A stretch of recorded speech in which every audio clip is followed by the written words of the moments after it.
San Diego. It is Tuesday, July 28th, 2020, and we are back out at Tierrasanta, and it is the test of my new 510 shoes coupled with the toe clips off of the MSUB to see how they grip. But as you can see here, it's a weekday. Do not enter, and do not enter down there, and do not enter where I was going before. So the route that I thought that I was going, that I found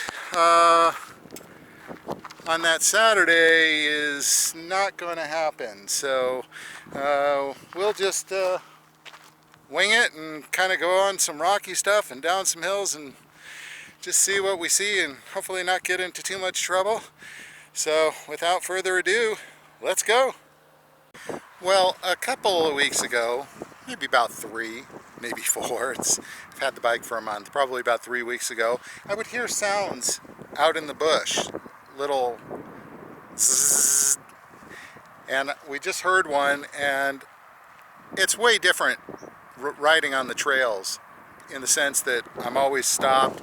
There's people walking, you let them through, they let you through, and I end up talking to an awful lot of people.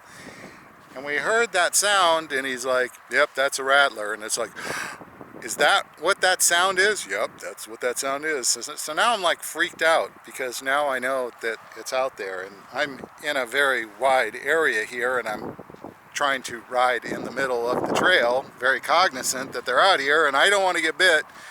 So I now know what that sound is. Okay, so I want to illustrate the kind of stuff that is pretty typical to ride on in parts of the trail out here. So I'm going to go into the sun, so you won't really probably see it, but then I'll pan around and close up.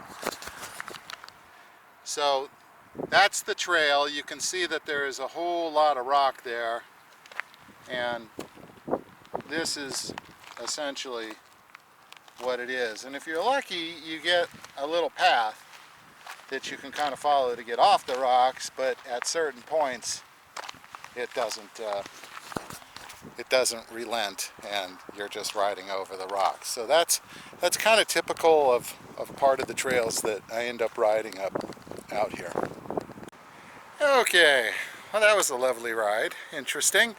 3.7 miles, 370 feet of climbing, a lot of rocks, and the early verdict on the shoes and things are, yeah, not too bad. They had some grip, not as much grip as I would have hoped for, I suppose, but it was interesting to be able to put your feet in some different positions on there. And the greatest part of the whole thing is, now that I don't have the toe clips on there, getting started, like I stopped a couple times on an 8-9% grade, I was able to get restarted, boom, hop on and continue up the hill. So I could not do that with toe clips. So if that was maybe the only benefit, then that almost might be worth it, because man, there is just nothing but hills when you go off-road. Well, at least there is in the places I've been so far. So the ability to restart is huge. Otherwise you're going to be doing a lot of walking, which is what I did the first month. So yeah, the trails were closed, so I couldn't get to some of the places I wanted to, but yeah, I feel good, and I didn't get hurt, so everything seems to be good. So till next time.